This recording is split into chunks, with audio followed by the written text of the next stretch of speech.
The fluorescent lights of the convenience store buzzed like angry wasps above my head, casting a sickly yellow glow over the rows of overpriced cereal boxes and canned goods. My shift had started at 6 a.m, and now, 12 hours later, my feet throbbed in my worn sneakers, the ones with the hole in the left sole that let in every puddle, every drop of rain.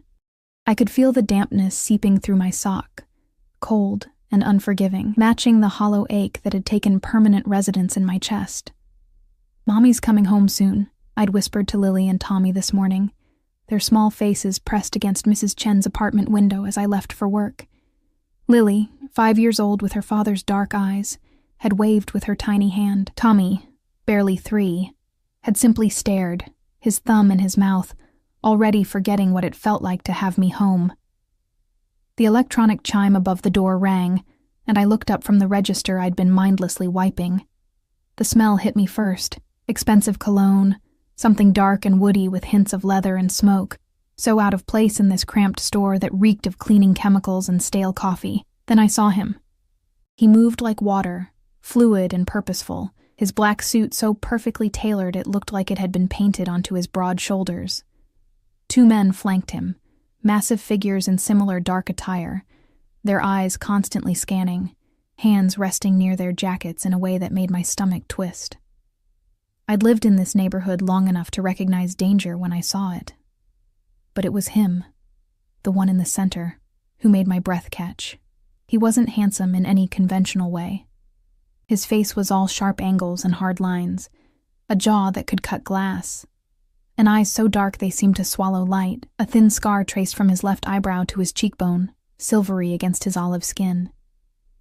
He couldn't have been more than 35, but there was something ancient in his gaze, something that spoke of violence and power and absolute control.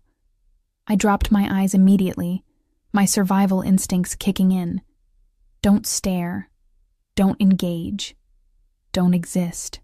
"Coffee," he said, his voice like gravel wrapped in silk, carrying an accent I couldn't quite place. Italian, maybe. Or Greek. Black. Hot. Yes, sir."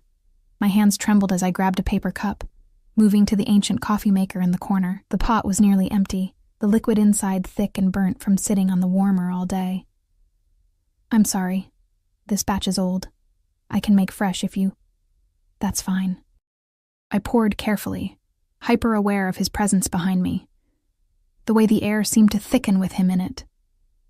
The 2 guards had positioned themselves by the door and the far aisle, boxing me in. My pulse hammered in my throat. When I turned back, he was closer than I'd expected, standing right at the counter, and I nearly dropped the cup. Some of the scalding liquid sloshed over the rim, burning my thumb. I bit back a gasp, setting the cup down quickly. "Careful," he murmured, and there was something almost gentle in his tone, so at odds with everything else about him.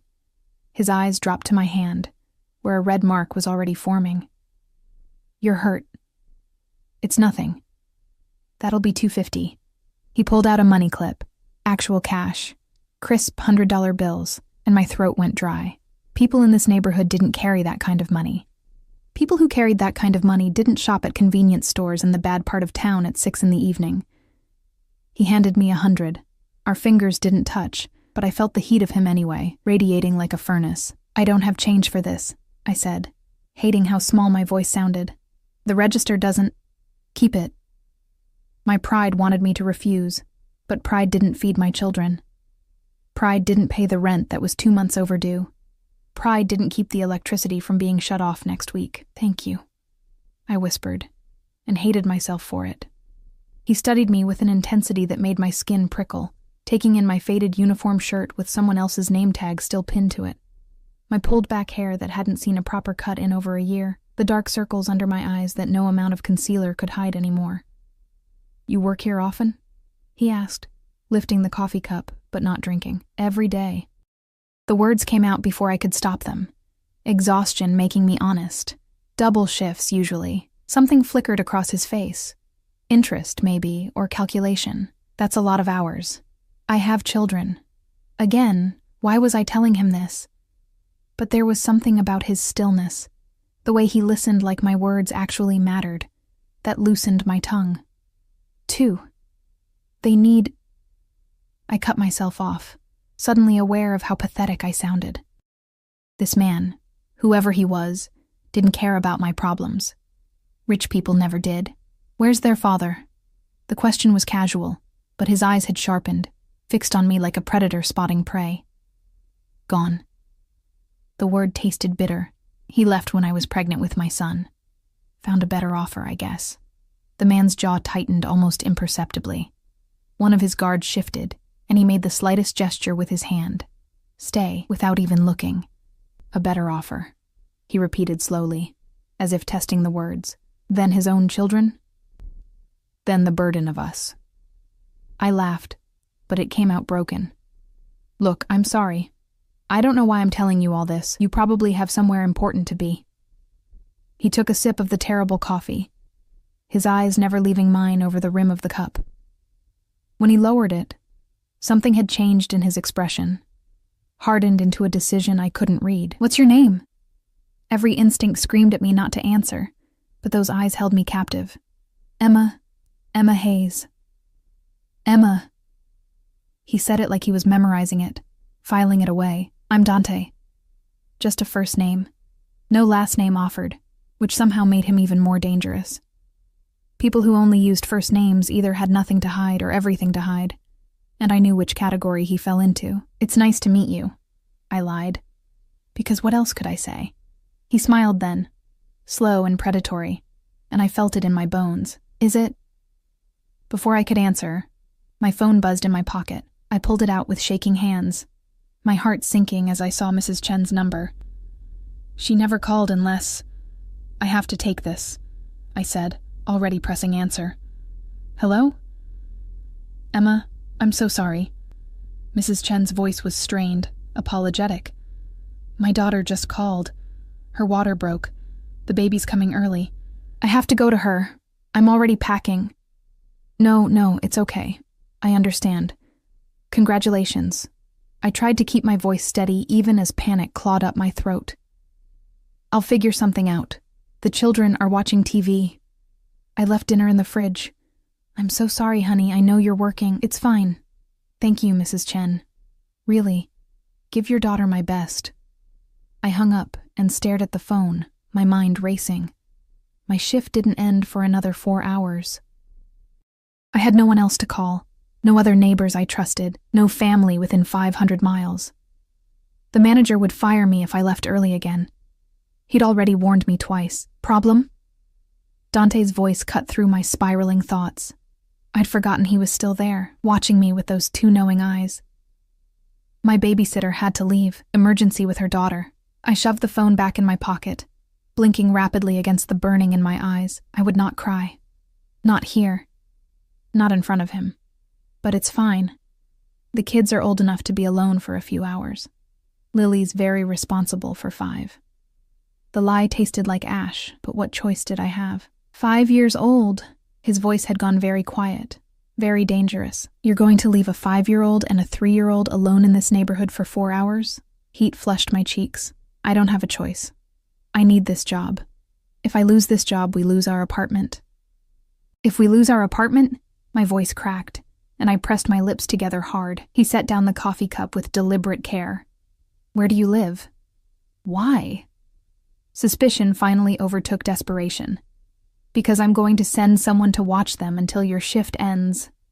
I almost laughed. You're going to send a stranger to watch my children? Do I look that stupid? You look exhausted, desperate, alone. Each word was a knife, precise and cutting, and I'm offering help. Nothing's free, especially not from men like you. His eyebrow rose. Men like me. Dangerous men. Powerful men. Men who walk into convenience stores with bodyguards and $100 bills. I crossed my arms over my chest, trying to make myself bigger, stronger. I don't know what you want, but I promise you, I can't afford it.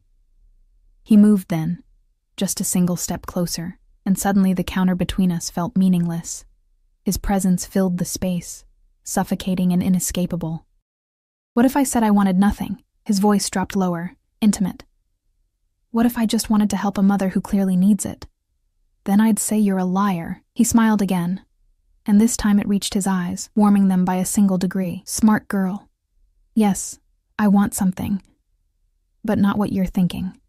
Then what? I don't know yet. He pulled out a business card, black with only a phone number embossed in silver, and laid it on the counter between us. But when I figure it out, I'll let you know. Until then, take my help. My word is absolute. Your children will be safe. I stared at the card like it might bite me. I don't even know you. You know enough. You know I could buy this entire store, this entire block, without blinking. You know my men are armed. You know I'm the kind of dangerous your mother probably warned you about. He leaned in, just slightly, and I caught that scent again. Smoke and leather and money, and you know you have no other choice. My hands clenched at my sides. He was right. Damn him. He was absolutely right. Fine, I whispered. But if anything happens to them, nothing will happen to them. I give you my word. He straightened, pulling out his phone, speaking rapid Italian to someone on the other end. When he hung up, he looked at me with something almost like approval. Marco will be there in 15 minutes. Former nanny, actually. He raised his sister's 4 children. Address? I gave it to him, each number feeling like I was signing away something precious. Good. He picked up his coffee. I'll see you soon, Emma Hayes. Then he was gone, his guards moving like shadows behind him, and the store felt cavernously empty without him. I looked down at the black card on the counter, at the $100 bill still sitting in my register, and wondered what I'd just done. My phone buzzed. An unknown number. Marco is outside your building, green jacket. Let your daughter look out the window to confirm before opening the door. He'll stay until you get home. No charge. No strings. D. I called Lily immediately, my hands shaking so hard I almost dropped the phone. Mommy! Her sweet voice made my chest ache. Baby, listen carefully. There's a nice man in a green jacket outside Mrs. Chen's door. His name is Marco. He's going to stay with you and Tommy until Mommy gets home, okay? But you said never open the door to strangers. I know, sweetheart. But this is different. This man is a friend. A friend sent him. Can you look out the window and tell me what you see? A pause. I see him. He's waving. He has a big smile. My throat closed up. Okay. Let him in. Do everything he says. Mommy will be home as soon as she can. Okay, Mommy. I love you. I love you too, baby. So much. I hung up and stared at that black card again. What had I just invited into our lives?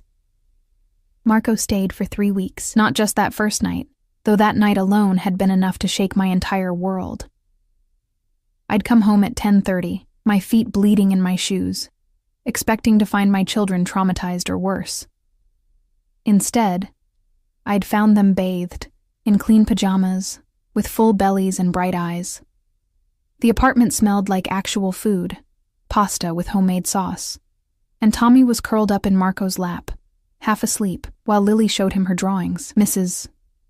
Hayes, Marco had said, standing when I entered, carefully transferring Tommy to the couch. He was in his 50s, gray-haired and gentle-eyed, with the build of someone who'd once been a fighter, but had softened with time.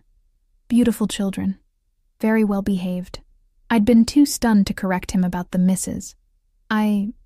Thank you. I don't know how to... No need. He'd smiled, the corners of his eyes crinkling. Mr. Moretti asked me to help, so I help. I'll be back tomorrow. Same time? Tomorrow? My voice had come out strangled. I can't afford... Already paid for. 3 weeks, every day. Mr. Moretti was very clear. He'd put on his coat. That green jacket I'd now recognize anywhere. He takes care of his people. I'm not his people. Marco's smile had turned knowing. Not yet, maybe.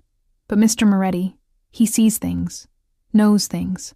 When he decides something, he'd shrugged. Better not to fight it. Good night, Mrs. Hayes. And he'd left me standing in my clean apartment, my fed children, with 1,000 questions and no answers. The black card stayed in my pocket. I carried it everywhere, feeling its weight like a promise or a threat. I couldn't decide which. 3 weeks of Marco meant 3 weeks of actually sleeping more than 4 hours a night. 3 weeks of coming home to dinner already made, homework already done, children already tucked in, 3 weeks of not feeling like I was drowning. 3 weeks of waiting for Dante Moretti to collect his debt. He came on a Tuesday. I was restocking shelves in the back of the store, my arms aching from lifting boxes, when I felt it. That electric charge in the air that meant he was near. I turned, and there he was, leaning against the end cap display of potato chips, watching me with those bottomless dark eyes. He wore charcoal today, the suit just as perfectly tailored, but no guards that I could see. That somehow made him more dangerous, not less. A man like him walking around alone meant he didn't need protection. He was the danger. Emma. My name in his mouth sounded different than it did in anyone else's. Possession, maybe. Or promise. You look better. I set down the can of soup I'd been holding. Marco told me you paid for 3 weeks. Did he? Dante stepped closer, and I forced myself not to retreat. And are you sleeping better? Eating better? Why are you doing this? I asked you a question first. I swallowed hard. Yes. We're better. Thank you. Good. He reached out, and I flinched before I could stop myself. He paused, his hand hovering near my face, then very gently tucked a strand of hair that had escaped my ponytail behind my ear. His fingers were warm, calloused. You're very pretty when you're not exhausted. Heat flooded my cheeks. Mr. Moretti. Dante. Dante, I corrected, hating how breathless I sounded. What do you want from me? He smiled that predator's smile. Have dinner with me. Of all the things I'd expected, that wasn't it. What? Dinner tomorrow night. I'll send a car at 7. I work tomorrow night. Not anymore. I bought your shifts for the next month. The words took a moment to register. When they did, anger sparked hot in my chest. You what? I paid your manager a very generous sum to give you the next month off. With full pay, of course. Actually, double pay. He said it so casually, like he was discussing the weather, not completely upending my life. You need rest. You need time with your children. And I need you to have dinner with me. You can't just... I sputtered, my hands clenching into fists. You can't just buy my life. I can buy anything I want, Emma, including your time. He leaned in, close enough that I could see the gold flecks in his dark eyes. But I'd prefer you give it to me willingly. One dinner. That's all I'm asking. And if I say no, then you say no. The month off is yours regardless. Marco will continue watching the children. No strings. He straightened, adjusting his cufflinks with deliberate precision. But I think you're curious. I think you want to know why a man like me is interested in a woman like you. I think you've been wondering for 3 weeks. He was right, damn him. I had been wondering, lying awake in my actually comfortable bed, staring at the ceiling, trying to figure out what game he was playing. One dinner, I heard myself say, and then you leave us alone. His smile widened. If that's what you want after dinner, then yes. I'll leave you alone. The way he said it made me think he knew something I didn't. Fine. 7 o'clock. Wear something nice. I'm taking you somewhere special. He started to leave, then paused. Oh, and Emma. Marco will stay with the children. They'll be perfectly safe. How did you know I was going to worry about that? Because you're a good mother. It's one of the things I like about you. His eyes traveled over me slowly, deliberately, one of many things. Then he was gone, and I was left trembling in the middle of the store, wondering what I'd just agreed to. The car that arrived at 6:50 the next evening wasn't a car. It was a sleek black SUV with tinted windows and a driver who looked like he could snap me in half without breaking a sweat. He opened the back door with a polite nod, and I climbed in on shaking legs, clutching my cheap purse like a lifeline. I'd spent an hour agonizing over what to wear. My nicest dress was a simple black number I'd worn to a funeral 2 years ago, the hemline falling just below my knees, the neckline modest. I'd put on the only pair of heels I owned, borrowed mascara and lipstick from the girl who lived down the hall, and pulled my hair into a low bun. Looking at my reflection, I'd seen a stranger, someone almost pretty, almost put together, almost good enough. The SUV drove for 20 minutes, leaving my neighborhood far behind, entering a part of the city I'd only seen in magazines. High-rises gleamed against the darkening sky. Restaurants with names I couldn't pronounce lined the streets. Women in designer dresses walked past on the arms of men in $1,000 suits. We pulled up to a building made entirely of glass and steel, modern and imposing. A valet immediately appeared to open my door. "Miss Hayes," he said, like he'd been expecting me. "Mr. Moretti is waiting on the top floor." The lobby was all marble and gold, with a massive chandelier that probably cost more than I'd make in 5 lifetimes. A private elevator took me up, up, up, my stomach dropping with each floor. The doors opened directly into a restaurant. No, not a restaurant. A single table sat in the center of a room surrounded by floor-to-ceiling windows, overlooking the entire city. Candles flickered. Soft music played, and Dante stood by the window, his back to me, hands in his pockets.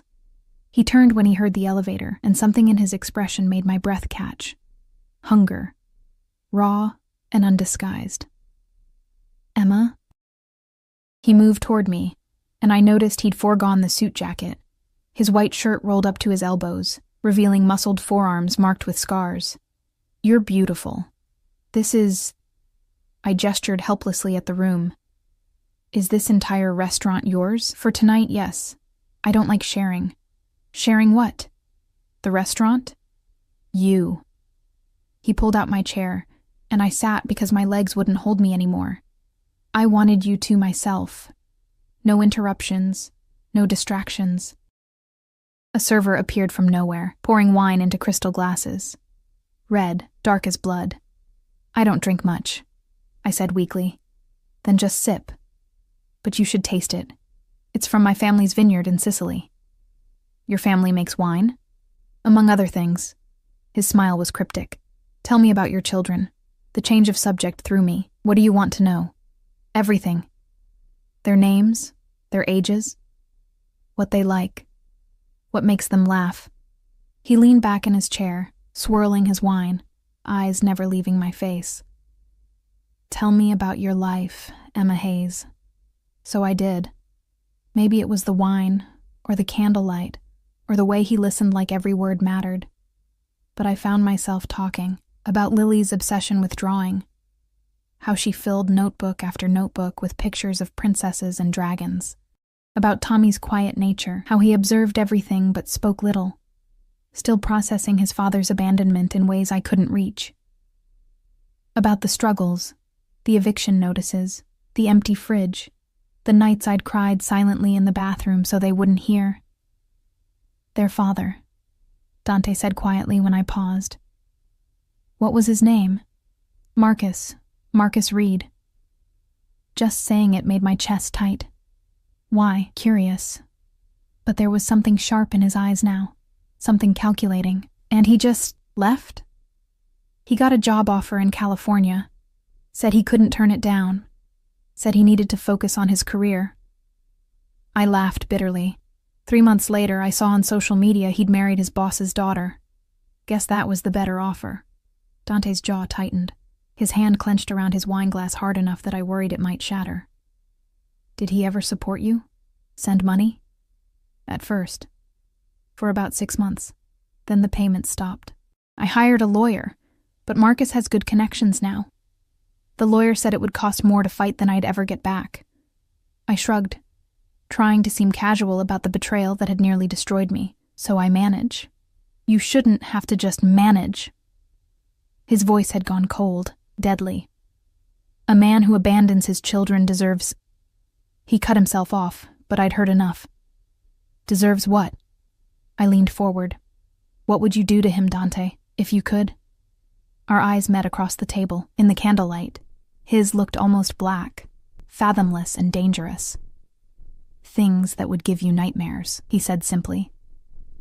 I should have been afraid. Instead, a dark, shameful part of me thrilled at the idea of Marcus being held accountable, of someone caring enough to want vengeance on my behalf.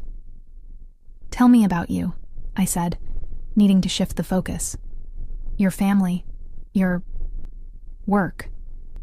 My work would bore you. Try me." He studied me for a long moment.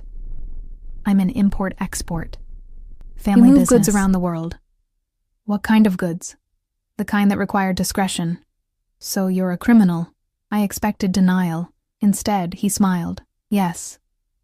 The honesty shocked me. Just like that? You admit it? Would you prefer I lied? He took a sip of wine. I could tell you I'm a legitimate businessman, that my money comes from legal enterprises. But you're too smart for that, Emma. You knew what I was the moment I walked into your store. I don't understand why you're telling me this. Because I don't lie to people I'm interested in. He set down his glass. And I'm very interested in you. Why? The question burst out desperately. I'm nobody. I'm a single mother working at a convenience store. What could you possibly want with me?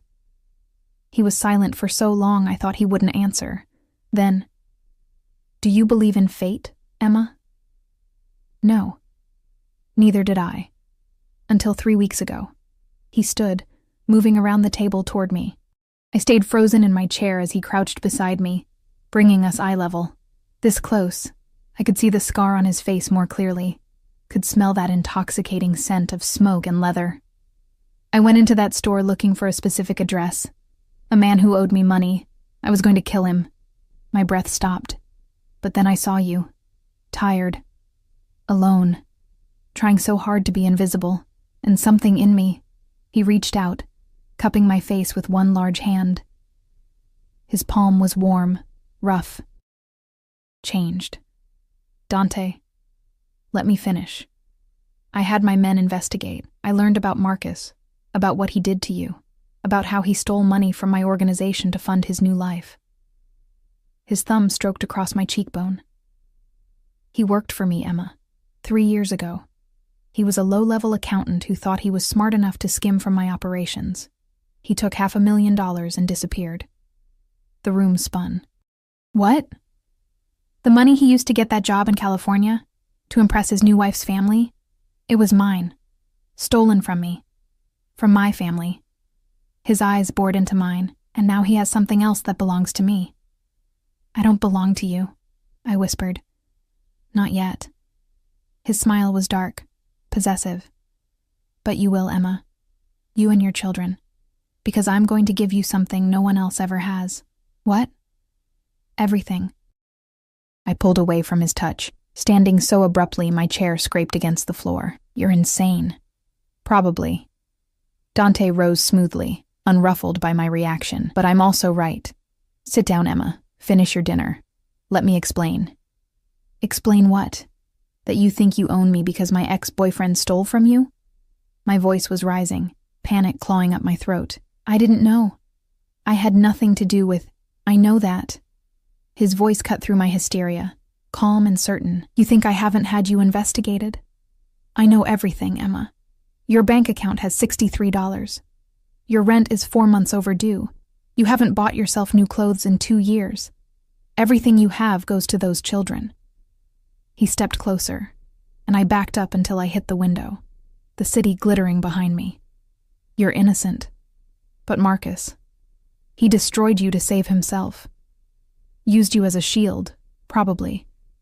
Assuming I'd never touch a woman with children. And he was wrong? My heart hammered against my ribs. He was wrong. Dante braced his hands on either side of me, caging me in. Not touching, but close enough that I could feel the heat of him, because I don't want to hurt you, Emma. I want to protect you, provide for you. Give your children everything they deserve. In exchange for what? You. Simple. Direct. Terrifying. All of you. I laughed, but it came out broken. You want me to be your... what? Your mistress? Your property? My wife. The world tilted. You're joking. I never joke about business, and this is business, Emma. Marcus took from me. I take from him, his woman, his children, his chance at the life he threw away. His eyes glittered in the candlelight. But it's more than that now. I've watched you for 3 weeks, watched how you love them, how you sacrifice, how you fight. His voice dropped lower, intimate. You're exactly what I've been looking for. You don't even know me. I know enough. I know you're loyal, strong, a good mother, beautiful, though you don't believe it. One hand lifted, fingers ghosting along my jaw. I know you taste like coffee and desperation, and something sweet I can't quite name. You haven't tasted me, I breathed. Not yet. His gaze dropped to my lips, but I will. Soon. I should have slapped him. Should have run. Instead, I stood frozen, caught between terror and something darker. Something that thrilled at his words despite everything. What if I say no? Then I'll wait. Court you properly. Send flowers. Take you on dates. Win your children's trust. His smile was predatory, but we both know how this ends, Emma. You need what I can provide. Safety. Security. A future. And I need... He paused, something raw flickering across his face. I need a family. Something real. Something that can't be bought or threatened or destroyed by my enemies. Your enemies, I repeated faintly. You're asking me to bring my children into a life with enemies. They're already in danger. Living in that neighborhood, in that apartment with locks that don't work and windows that don't close, working yourself to death, leaving them alone. His hand cupped my face fully now. Firm and possessive. At least with me, they'd have protection. Armed guards. Private schools. Everything they need. And what do you get besides revenge against Marcus? A wife who won't betray me, children who will carry my name, a reason to build something beyond violence and blood. His thumb traced my lower lip, and I shivered. You don't understand yet, Emma, but you will. I'm offering you the world. I don't want the world. I want my children safe and happy. Then marry me. Let me make that happen. My head spun. This couldn't be real. Men like him didn't propose to women like me. You're asking me to marry you after one dinner? I'm asking you to consider it. Think about it. Take your month off. Let Marco stay with the children. Let me show you what life could be like. He stepped back finally, giving me space to breathe. I'm not going to force you, Emma. I want you to choose this, but I will persuade you, relentlessly. I pressed my hands against the cool glass behind me, trying to ground myself. And if I still say no after the month? Then I'll let you go. You and the children will be taken care of. A trust fund, a better apartment, whatever you need. No strings. His jaw tightened. But Marcus will still answer for what he did. That's not negotiable. You're going to kill him. Yes. The honesty shouldn't have shocked me anymore, but it did. Even if I ask you not to, even then. He stole from my family. The penalty for that is death. It was decided the moment he took the money. Dante moved back to the table, refilling his wine glass. But his death doesn't have to affect you or the children. They can grieve a father who abandoned them. Or they can forget him entirely. Your choice. I thought of Marcus's face when he'd told me he was leaving. The cold indifference in his eyes when I'd begged him to stay. To think of the baby I was carrying. The way he'd packed his bags while Lily cried. Asking where Daddy was going. I won't mourn him, I said quietly. But I won't celebrate his death either. Fair enough. Dante gestured to the table.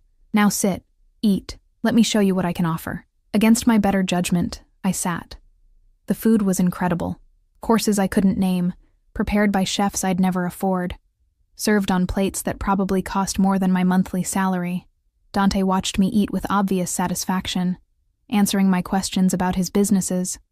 Carefully edited, I was sure. His family in Italy. His life.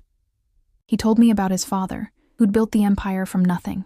His mother, who died when he was 12. His younger sister, Sophia, who lived in Rome, and knew nothing about the darker side of the family business. You protect her, I observed. Always. She's innocent. Pure. Everything I'm not. He smiled, but it didn't reach his eyes. Like your children will be, protected from what I do, sheltered. But they'll know what you are, eventually. When they're old enough to understand. To choose. He leaned forward. I won't lie to them, Emma, but I won't expose them to violence either. They'll grow up safe, educated, loved by a man who murders people, by a man who will die before he lets anyone hurt them. The intensity in his voice made me believe him. I meant what I said. I want a family. Something real. And I think you can give me that. Why me? I asked again. You could have anyone. Someone from your world. Someone who understands because you love without conditions. You sacrifice without counting the cost. You're not calculating what you can get from me. You're terrified of what I might take. His eyes softened slightly. That's rare in my world, Emma. Priceless, actually. We finished dinner in relative silence, the weight of everything he'd said hanging between us. When the dessert came, some elaborate chocolate creation, I could barely taste it. Let me take you home, Dante said finally. Think about everything. We'll talk again soon. The ride back was quiet. I stared out the window, watching my neighborhood come back into view, the transition from wealth to poverty stark and sudden. When we pulled up to my building, Dante opened my door himself. Thank you for dinner, I said mechanically. Emma. He caught my hand, pulling me back gently. I meant every word. I'm going to court you, win you, make you mine. He lifted my hand to his lips, pressing a kiss to my knuckles that sent heat straight through me. Sleep well. I practically ran inside. The next morning, I woke to find a dozen white roses outside my door. No card needed. The morning after that, 3 more dozen. My apartment started to look like a funeral home. On the 3rd day, a box arrived. Designer clothes in exactly my size. Dresses, jeans, sweaters, all casual but clearly expensive. A note, you deserve beautiful things. On the 4th day, toys appeared for the children. Educational, age-appropriate, expensive. Lily's eyes lit up at the art supplies. Tommy clutched a stuffed bear that probably cost more than our monthly grocery budget. Who's sending these, Mommy? Lily asked, her little face scrunched in confusion. Friend. Someone Mommy knows. A boyfriend? She giggled. No, baby, just a friend. But Marco, who'd stayed for dinner that night, had smiled knowingly. Mr. Moretti is very generous with people he cares about. He doesn't care about me. He barely knows me. Doesn't he? Marco had helped Tommy with his puzzle. He asks about you every day, what you like, what the children need, how to make you smile. He'd looked at me with those kind eyes. I've worked for the Moretti family for 30 years, Mrs. Hayes. I've never seen him like this, not with anyone. He wants revenge against my ex. Maybe at first, but now? Marco had shaken his head. Now he wants you, and when Mr. Moretti wants something, he gets it.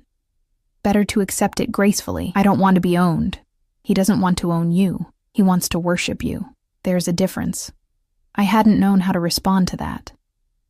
On the 7th day, Dante appeared at my door. I'd been folding laundry, the new clothes he'd sent, because pride didn't keep me in rags, when the knock came.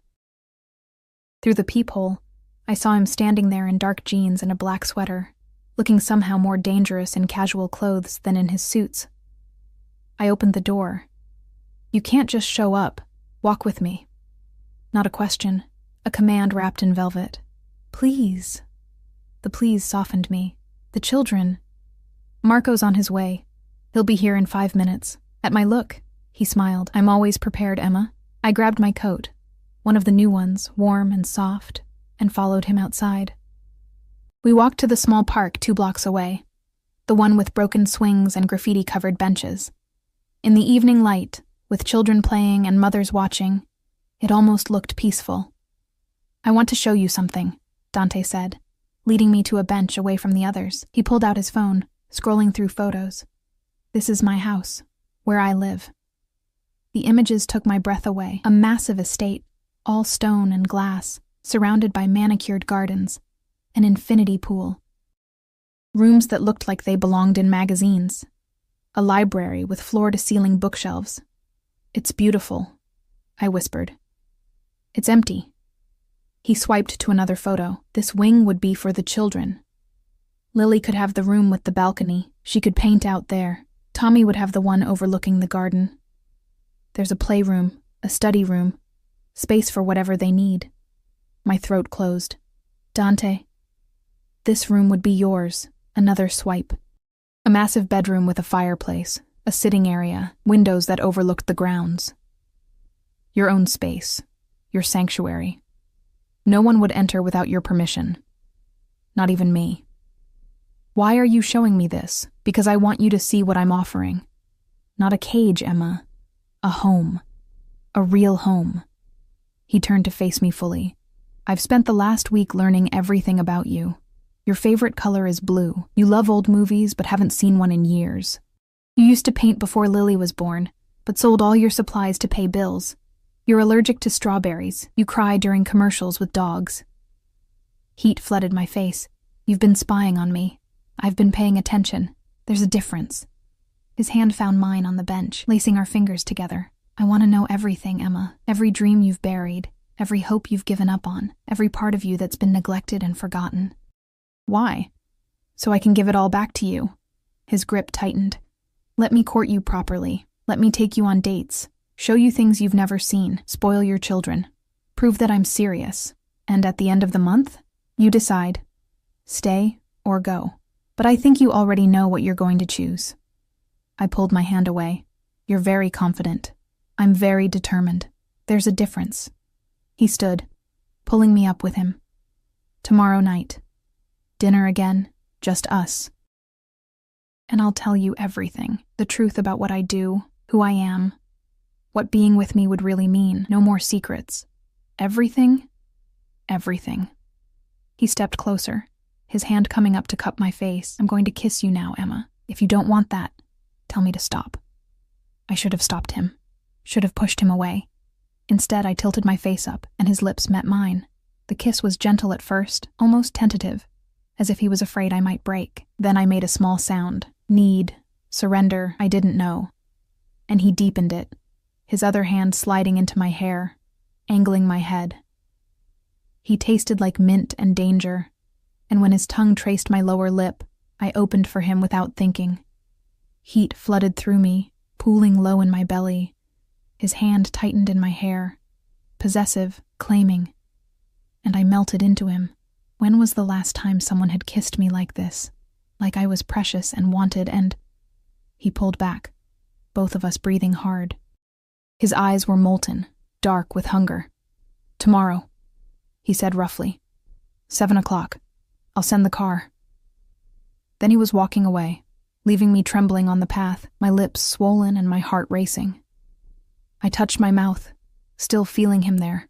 What was I doing? The restaurant the next night was different. Smaller, intimate, tucked away in a corner of the city where old money whispered instead of shouted. Dante was waiting at a corner table, and when he saw me, something in his expression made my stomach flip. I'd worn one of the dresses he'd sent, deep blue, simple but elegant, fitting perfectly in ways my old clothes never had. His eyes traveled over me slowly, appreciatively, and I felt exposed despite being fully covered. Beautiful, he murmured as I sat. That color makes your eyes look like the ocean. You said you'd tell me everything tonight. No preamble, no small talk. I needed answers before I lost myself completely in whatever this was becoming. Direct. I like that. He poured wine for both of us. What do you want to know? Everything. What you really do. How dangerous it is. What being with you would mean for my children. I met his gaze steadily. The truth, Dante, all of it. He was quiet for a long moment, studying me. Then he began to speak. My family has controlled certain industries in this city for 4 generations. Gambling, import-export operations that don't always follow legal channels. We move money, goods, people, whatever needs moving. We settle disputes that can't be settled in courts. We enforce agreements that can't be written on paper. You're the mafia. We don't use that word, but yes. I'm the head of the Moretti family. When my father died 5 years ago, I took over everything. 300 men answer to me directly, thousands more indirectly.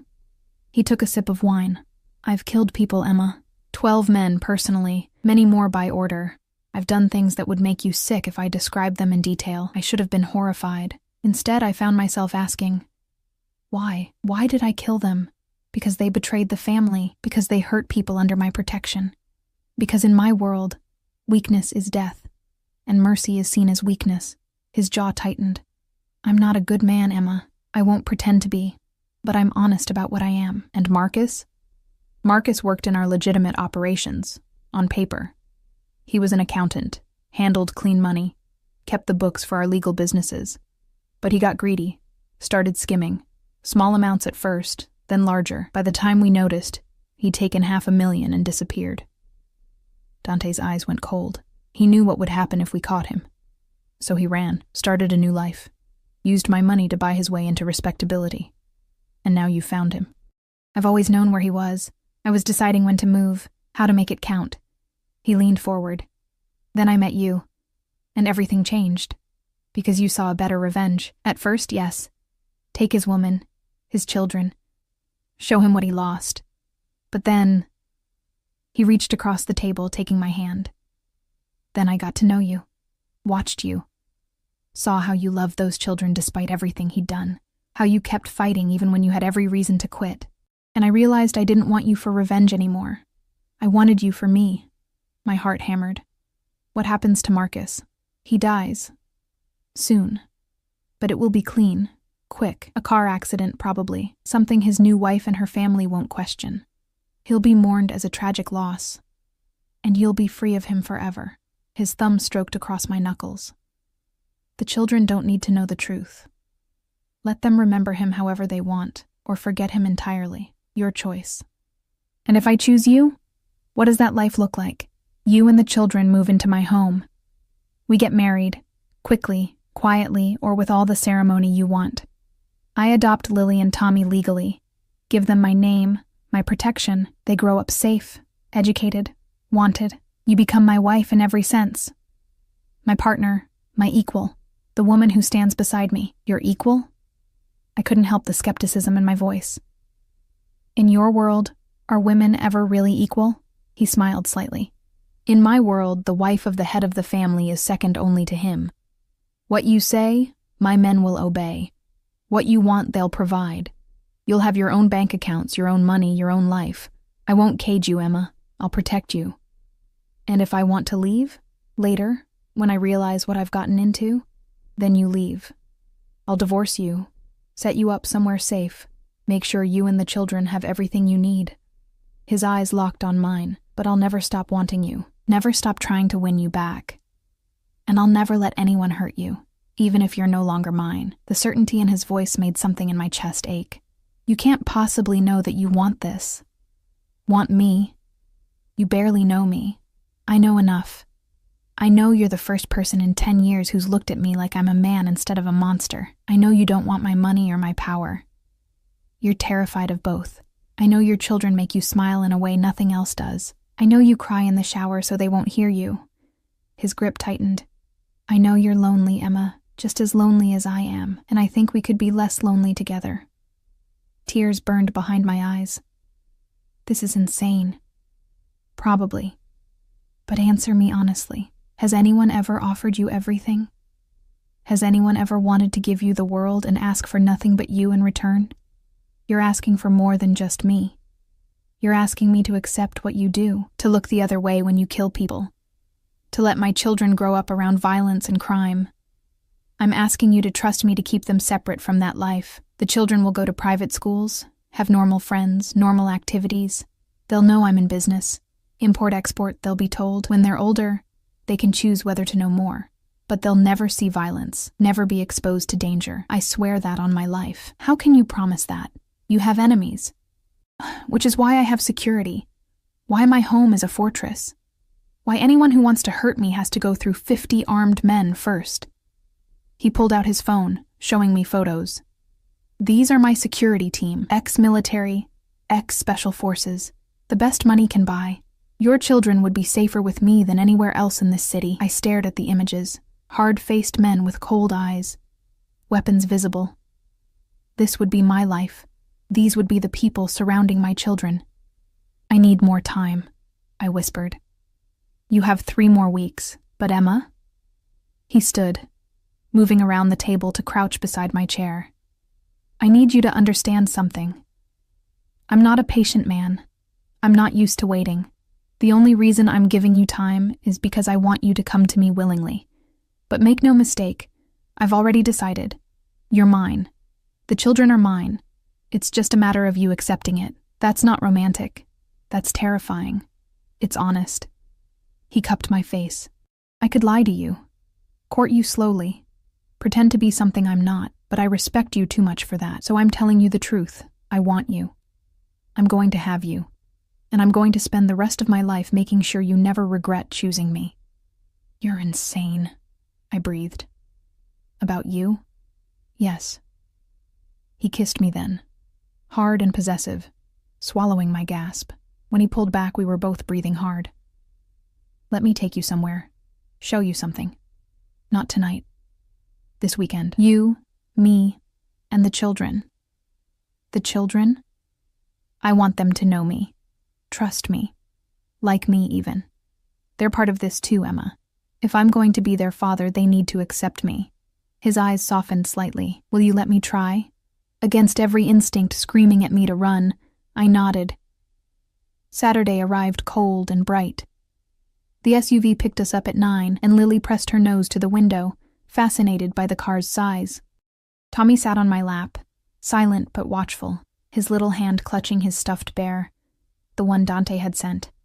We drove for an hour, leaving the city behind, heading into countryside I'd never seen. Finally, we pulled up to a massive gate that opened automatically, revealing a long driveway lined with trees. Where are we? I asked as the house came into view. The same one from the photos, but somehow more impressive in person. Home, Dante said simply. He was waiting at the front door, and my heart stuttered at the sight of him. Jeans, a simple navy sweater, no suit, no intimidation. Just a man who looked almost normal. Almost. Lily. Tommy. He crouched down as we approached, bringing himself to their level. I'm Dante. I'm a friend of your mom's. Thank you for coming to visit me today. Lily, never shy, stepped forward. You have a really big house. I do.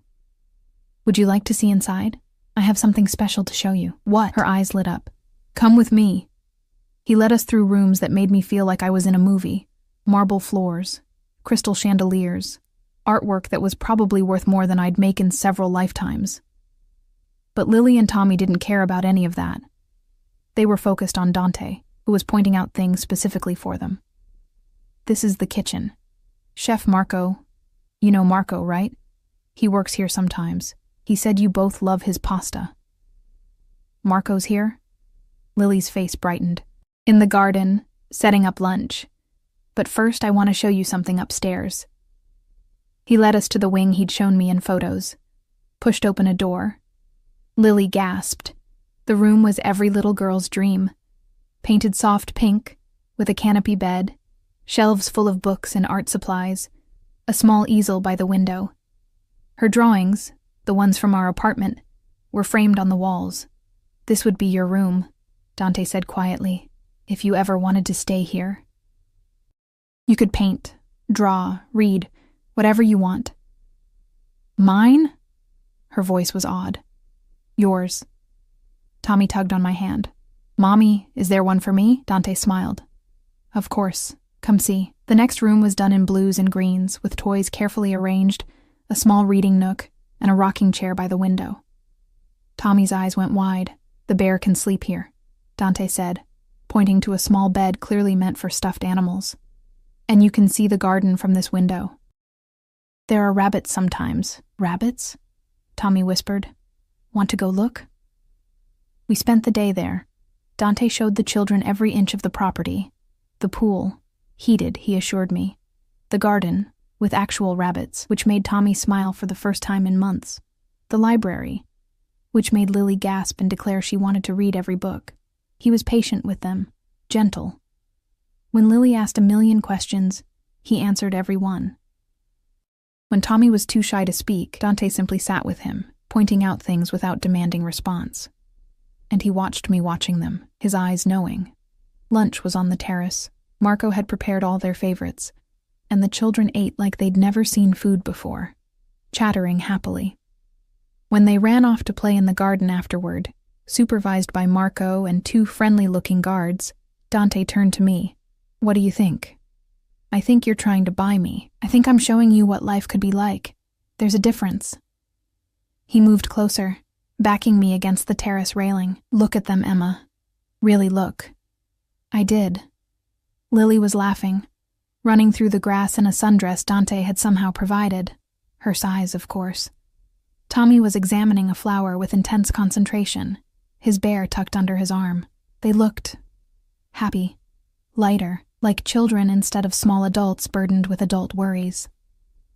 "They could have this every day," Dante murmured in my ear, his chest against my back. "Safety, food, education, everything. All you have to do is say yes. It feels like I'm selling myself." "You're not selling anything. You're choosing a better life. For them. For you." His arms came around my waist, and I let myself lean back into him, just for a moment. "I know you're scared. I know this isn't what you imagined for your life. But Emma, what you imagined, struggling alone, working yourself to death, watching your children grow up in poverty, is that really better than this? At least it's honest. This is honest. I'm being completely honest with you. I want you. I want them. I want to build something real. Yes, my money comes from crime. Yes, I've done terrible things, but I've never lied to you, and I never will." I turned in his arms, looking up at him. "What if I can't love you? What if I agree to this, and I never feel anything but fear?" Something flickered in his eyes, vulnerability, quickly hidden. "Then I'll spend every day trying to change that. But Emma, I don't think you're as afraid as you pretend to be. I think you're afraid of wanting this. Of wanting me." He was right. God help me, he was right. "One more week," I whispered. "Give me one more week to think. One more week. But then, Emma, because Marcus's time is running out, and I need to know if you're mine before I end his life. Do you understand?" I nodded, my throat tight. He kissed me there on the terrace, with my children's laughter in the background and the sun warm on my face, and I kissed him back. Surrendering, just a little. Accepting, just a bit. Falling. Despite everything, the week passed in a blur of moments I couldn't reconcile with reality. Dante came to our apartment every evening. Not imposing, not demanding, just present.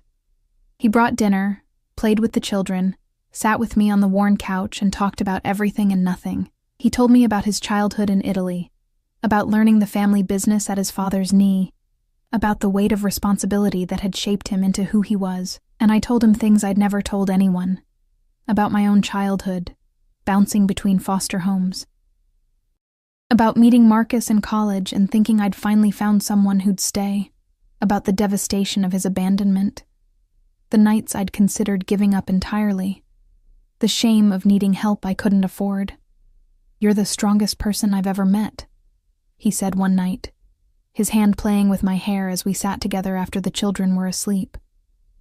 "You survived things that would have broken most people. I didn't have a choice. Everyone has a choice. You chose to keep fighting. That's strength, Emma." On Wednesday, he took us to the zoo. Lily rode on his shoulders, pointing at every animal, while Tommy held my hand on one side and Dante's on the other. We looked like a family. We felt like a family. On Thursday, he brought his sister. Sophia Moretti was nothing like I'd expected. Young, maybe 25, with warm brown eyes and an easy smile. She swept into our apartment like a force of nature, immediately dropping to her knees to hug the children. "So you're the famous Lily and Tommy. Dante has told me so much about you." Her English carried a heavy Italian accent, musical and bright.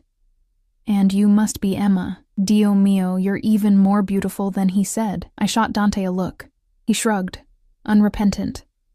Sophia stayed for hours, teaching Lily Italian words, playing blocks with Tommy, and pulling me aside to whisper, "I have never seen my brother like this. He's different with you, softer. Please, whatever he's done to scare you, give him a chance.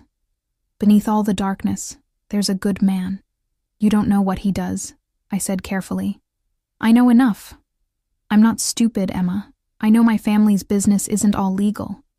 But I also know Dante has protected me my entire life, given me everything, and now he wants to do the same for you." She squeezed my hand. "Let him. You all deserve to be happy." On Friday, Marco pulled me aside while Dante was reading to the children. "Have you decided?" he asked gently. "I don't know. This is all happening so fast. In Mr. Moretti's world, things happen fast. Opportunities don't wait. Enemies don't wait." He paused. "But I've known him since he was a boy, Mrs. Hayes. I've seen him cold, calculating, ruthless. But with you, with those children, he's the man his mother always hoped he'd become. Don't let fear rob you of something real." That night, after everyone had left, Dante lingered at the door. "Tomorrow," he said quietly. "I need your answer tomorrow, Emma. Marcus is in the city for a business meeting. It's the perfect opportunity, but I won't move until I know where we stand. And if I say no," pain flashed across his face, quickly masked, "then I let you go. I take care of Marcus separately. You and the children get your trust fund, your new apartment, and I disappear from your lives. But Emma," he stepped closer, cupping my face, "please don't say no. Please." The vulnerability in his voice nearly broke me. "Tomorrow," I whispered. "I'll give you my answer tomorrow." He kissed me, soft, almost reverent, and left. I didn't sleep that night. I paced the apartment, looked at my sleeping children, thought about everything Dante had offered versus everything I'd be risking. Safety or danger? Poverty or wealth? Loneliness or belonging? By morning, I'd made my decision. The car came at 10. Just Dante this time. No guards, no driver. He drove himself, hand steady on the wheel as we headed out of the city. "Where are we going?" I asked. "Somewhere private. Somewhere we can talk." We drove to a small lake I'd never seen, surrounded by trees turning gold with autumn. He parked and led me to a bench overlooking the water. "I love them," I said before he could speak. "Lily and Tommy. They're my entire world. Everything I do, every choice I make is for them. I know. If I do this, if I say yes, I need promises, real ones, not just words. Anything." I took a shaky breath. "They never see violence. Ever. I don't care what you have to do to keep it separate, but they grow up normal, safe, happy, done. They get to choose their own paths, college, careers, everything. No pressure to join the family business unless they want to when they're adults. Agreed. I get my own money, my own accounts, my own independence. I'm not a prisoner or a possession. Never. You're my partner, Emma. My equal. And if someday I want out, if this doesn't work, if I can't handle it, you let me go. You let us go. No threats, no manipulation." He was quiet for a long moment. Then, "That's the only one I can't promise. I'll never stop you from leaving if that's what you truly want. But I'll never stop fighting to win you back either. I'll never stop loving you. You can't love me. You barely know me. I know enough. And I'll spend the rest of my life learning more." He took my hands. "Is that a yes, Emma? Are you choosing me? Choosing us?" I thought of Lily's face lighting up when she saw her room, of Tommy smiling at the rabbits, of Marco's gentle care and Sophia's warmth, of every moment this week when Dante had been patient, kind, present, everything Marcus had never been. I thought of the alternative, going back to the convenience store, the constant fear, the exhaustion. Watching my children grow up with nothing because I was too proud to accept help. "Yes," I whispered. "But Dante, if you ever hurt them, if you ever let anything happen to them, I won't. I swear on my life, on my family's name, on everything I am.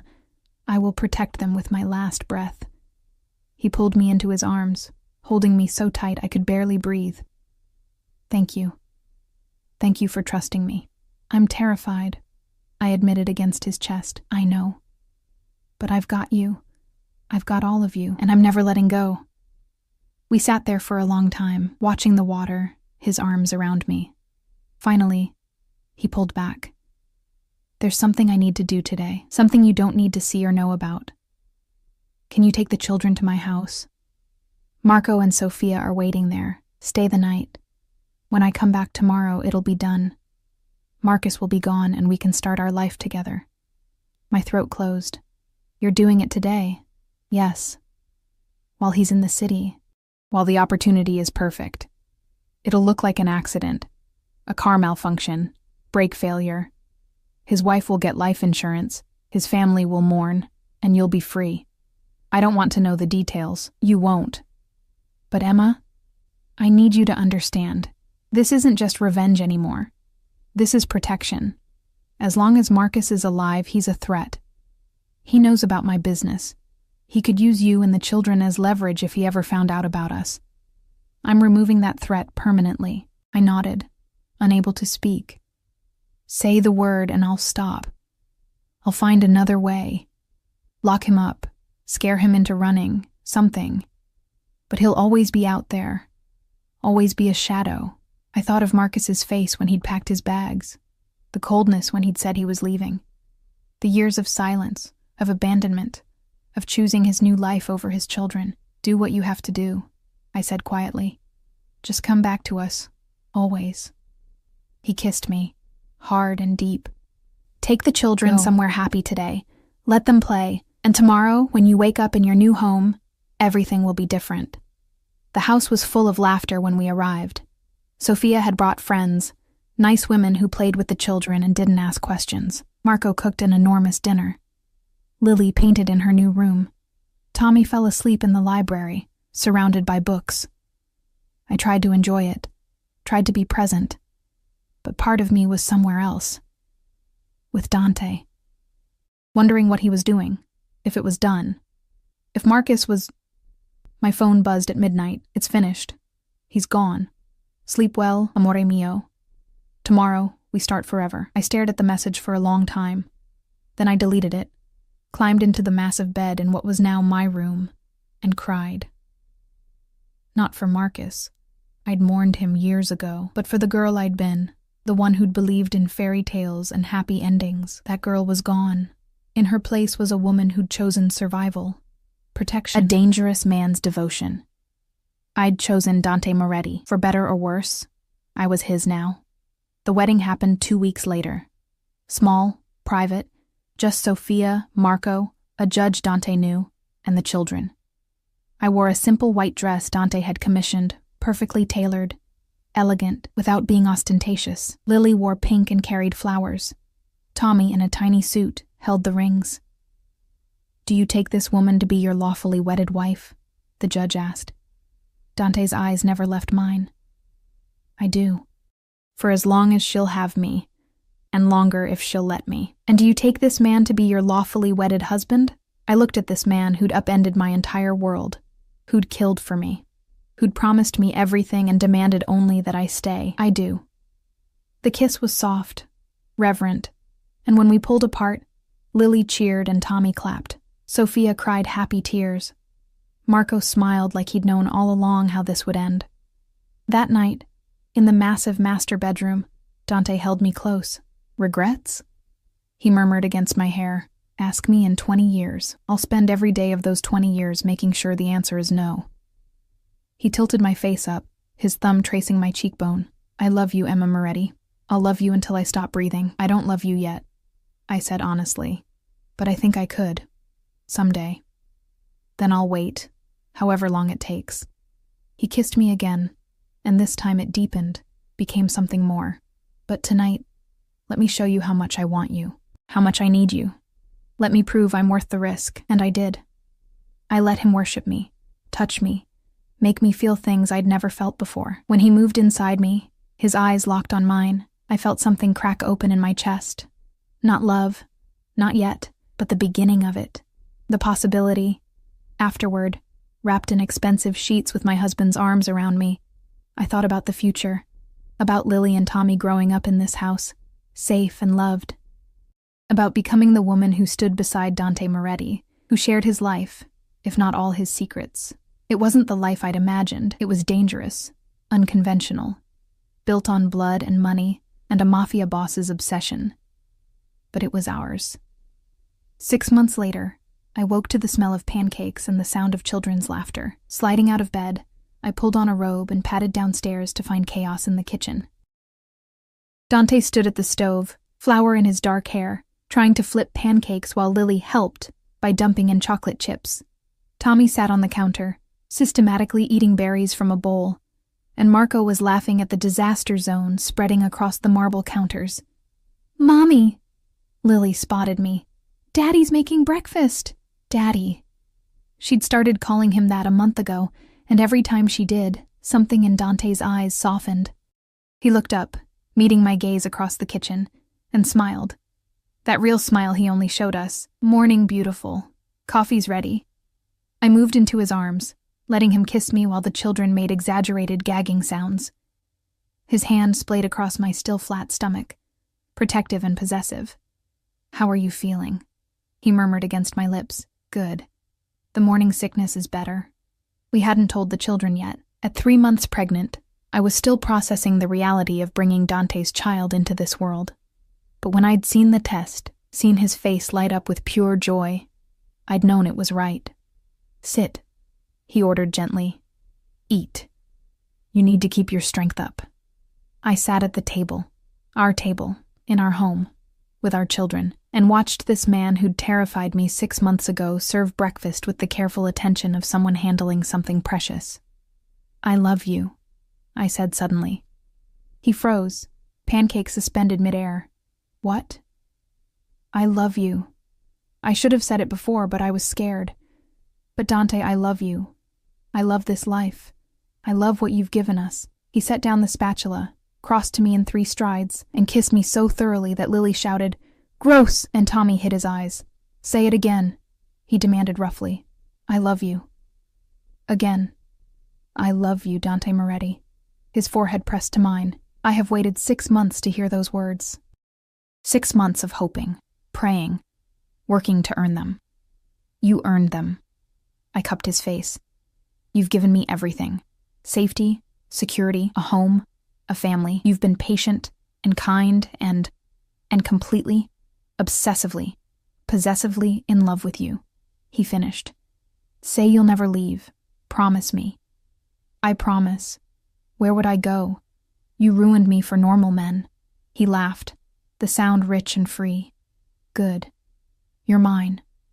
Forever."